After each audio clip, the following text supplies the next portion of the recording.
Muchísimas gracias a Cruz Tornay por acceder a esta invitación de EMA-RTV a través de la Onda Local de Andalucía y cedernos esta entrevista donde nos estará comentando sobre comunicación y género, una especialidad que lleva muchos años investigando y a través de la cual hoy nos estará brindando pues las diferentes perspectivas y la importancia de tenerlo en cuenta para llevar a cabo en la comunicación de todas las organizaciones y colectivos de la sociedad civil. La comunicación para los colectivos de la sociedad civil es importante y es trascendental también generar una estrategia de comunicación para la transición ecosocial que impulse procesos de justicia, de participación, de democracia, procesos ecológicos, de igualdad. Ante esa realidad, ¿cuáles son las claves que deben tener en cuenta los colectivos sociales?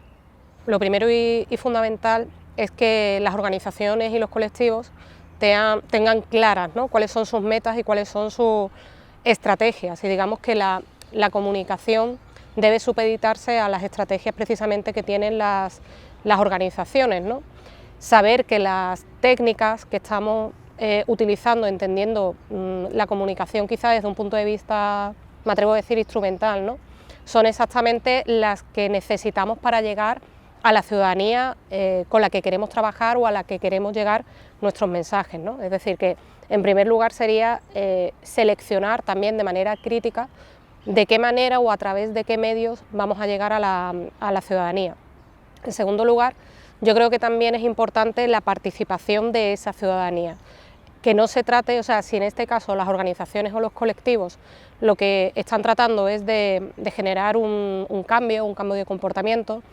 entiendo que no debe ser de manera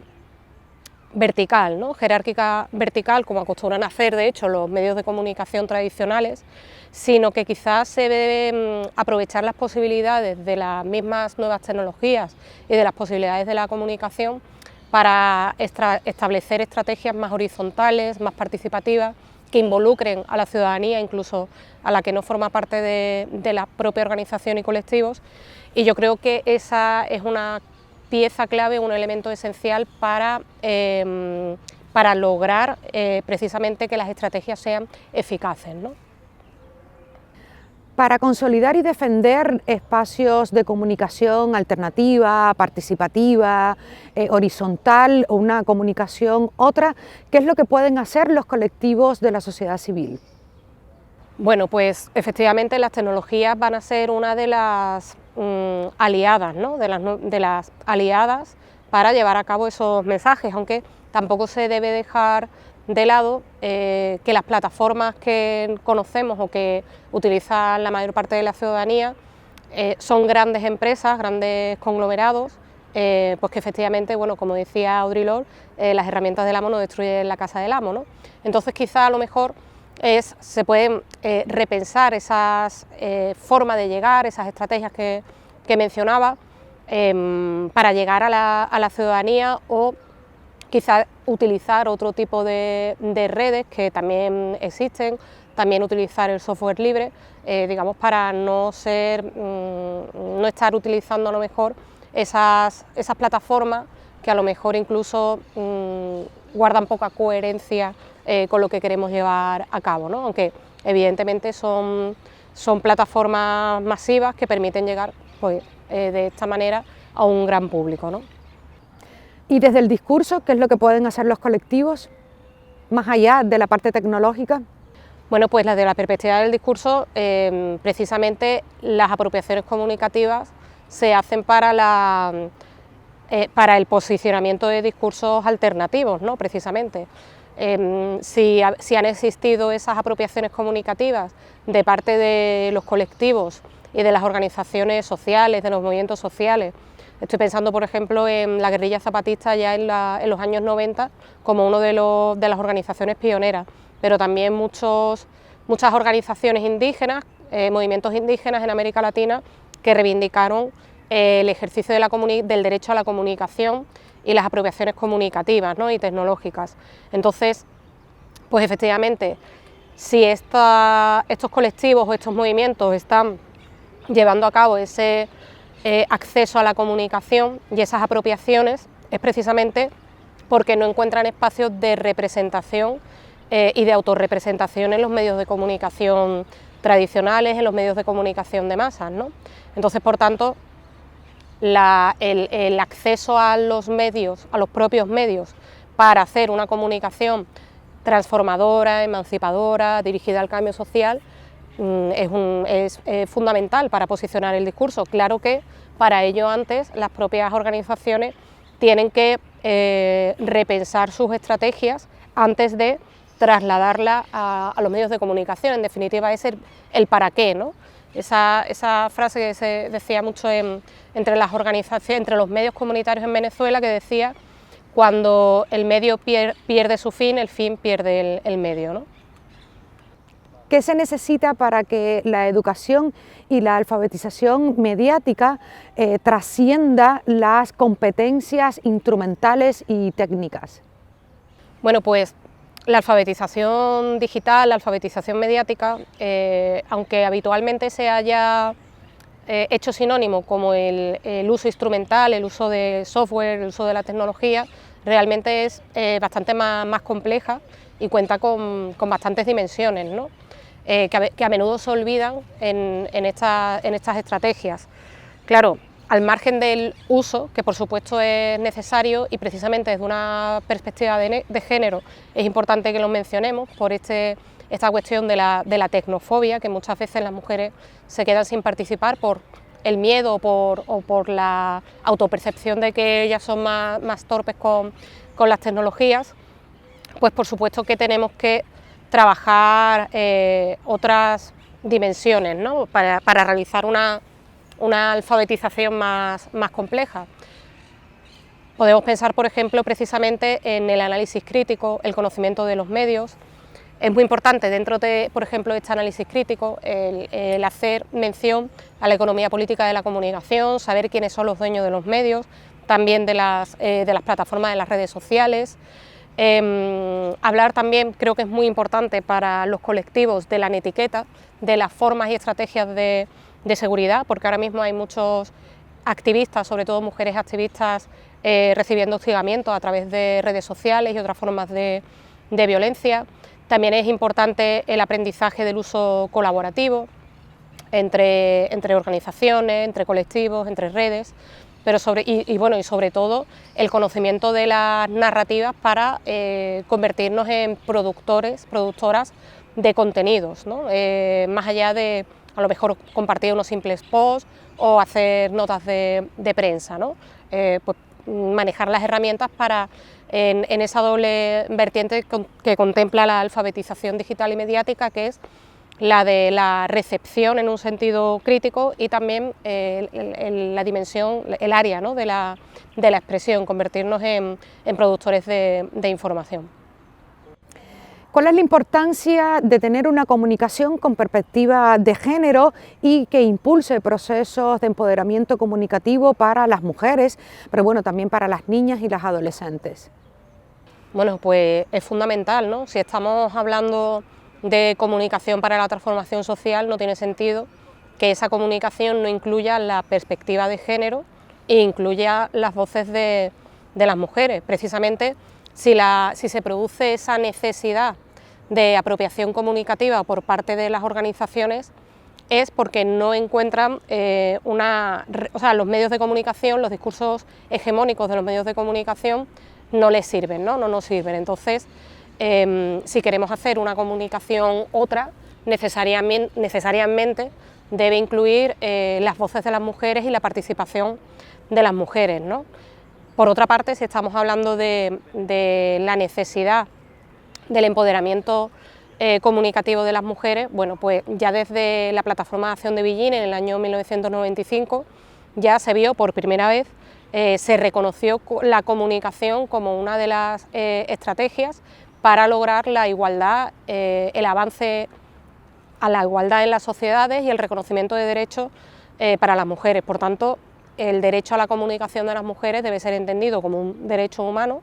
y como un elemento clave también para, tanto por justicia del acceso de las mujeres a este derecho, pero también para el logro de sociedades más igualitarias y en las que las mujeres puedan tener sus espacios de representación y poner sus discursos, ¿no? Posicionar sus discursos. De hecho, mencionando toda esta cuestión de la plataforma de acción de Beijing, uno de los puntos, que es el dedicado a mujeres y medios de difusión, es en el que se han logrado menos avances, ¿no? Desde el año 95, por tanto, se evidencian las resistencias que existen dentro del ámbito de las empresas de comunicación para incorporar a las mujeres tanto en la toma de decisiones a nivel participativo, como para plantear contenidos no discriminatorios, que superen los estereotipos de género, etcétera, ¿no? Sí es de manera reciente en el que, con este contexto de la cuarta ola del feminismo, ha habido un acceso importantísimo de las mujeres y una apropiación tecnológica de las mujeres muy importante. De manera reciente yo creo que, por ejemplo, están apareciendo muchos podcasts feministas, y desde luego las redes sociales, en movimientos, por ejemplo, como el Ni Una Menos, movimientos mundiales como el Ni Una Menos o el Me Too, o las marchas multitudinarias del 8 de marzo hubieran sido impensables o imposibles sin el acceso de las mujeres a la comunicación y a las tecnologías, ¿no?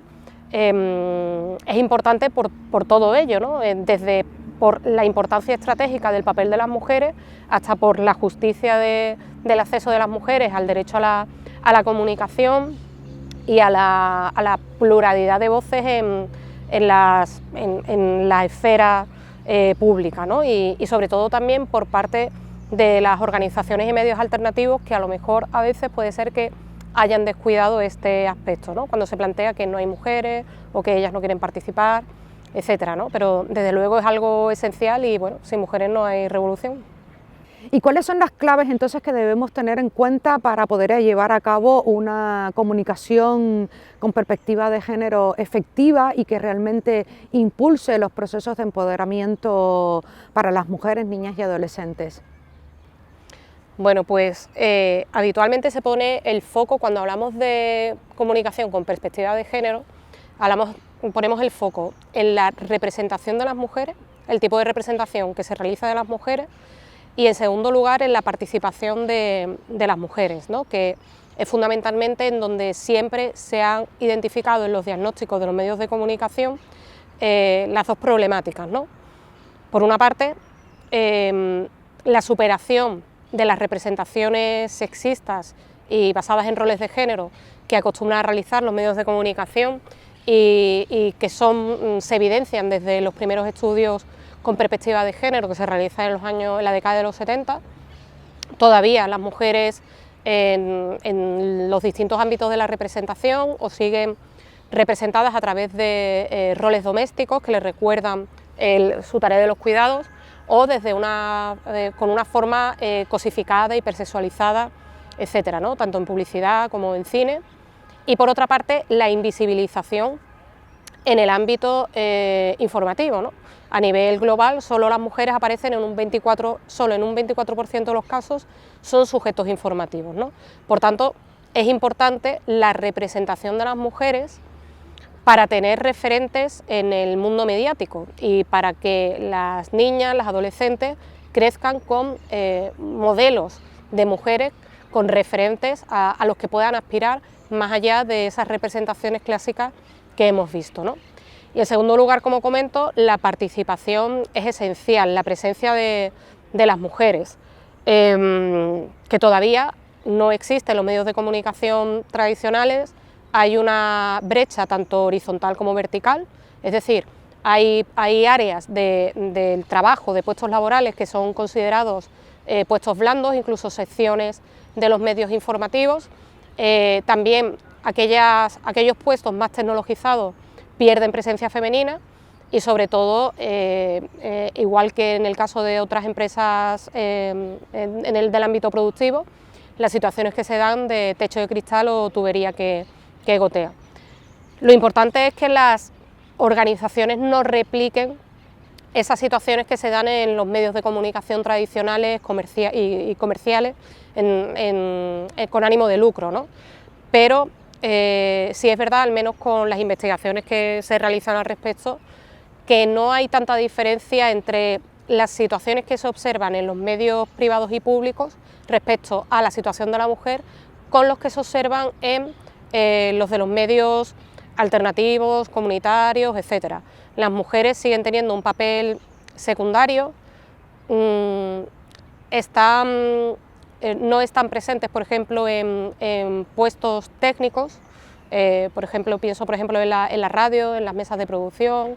etcétera, tampoco en las cámaras, y suelen tener también papeles más accesorios o participando en secciones que, como comento, son consideradas las secciones blandas, ¿no? Aunque, bueno, pues sí es verdad que tenemos, están apareciendo cada vez más ejemplos, sobre todo yo pongo el foco en los podcasts o en medios digitales. En España tenemos varios ejemplos, ¿no? Picamara Magazine desde hace muchos años, o La Poderío, o hay bastantes, pero si te das cuenta, han tenido que ser medios específicos creados por mujeres, además en una situación de precariedad, que han buscado esos medios también como una forma de, aparte de compromiso feminista, también como autoempleo, ¿no? Para la construcción de agendas colectivas, ¿cuáles son las posibilidades con las que contamos, a las cuales podemos recurrir, más allá de lo que viene siendo la utilización de las nuevas tecnologías, con sus claros oscuros, por supuesto? Sí es cierto que, como comentaba, a nivel global, la amplificación de las luchas y la articulación, pienso sobre todo en los movimientos feministas, pues ha sido incuestionable y ha sido una alianza brutal, y se ha dado el carácter estratégico que ha tenido las redes sociales en este sentido ha sido incuestionable, sobre todo por todas las posibilidades de visibilización, de amplificación, etcétera, ¿no? Sobre todo pienso en el movimiento feminista, pero también hablamos de por ejemplo, de Occupy Wall Street, del 15M, y de otros movimientos que se han dado, y en las que las redes sociales han tenido un papel estratégico en la amplificación y en la lucha. Pero claro, también tenemos que pensar, si estamos hablando de redes, de organizaciones, la corporalidad también es necesaria, y el pensar estrategias más allá de lo virtual me parece que es fundamental, ¿no? Al margen de la incidencia que puedan tener las redes sociales, no podemos olvidar que, por ejemplo, cuando en España un tema es trending topic, son 2000 personas las que están tuiteando, y eso ya hace que salte a los medios de comunicación, pero hay muchas más personas más allá de las tecnologías. Estoy pensando, por ejemplo, en ciudadanos, en vecinos, que a lo mejor están llevando a cabo luchas locales, y creo que ahí son necesarias las corporalidades, el hecho de estar en lo físico, más allá de toda la situación que hemos tenido de virtualidad por la pandemia y que ha sido importante, pero creo que no se debe olvidar, y deben ir de la mano más bien la virtualidad o las tecnologías más supeditadas a las decisiones de calle y de diálogo en el ámbito real, ¿no? Y muchísimas gracias, Cruz, por alumbrarnos un poquito más el camino en cuanto a comunicación y género se refiere.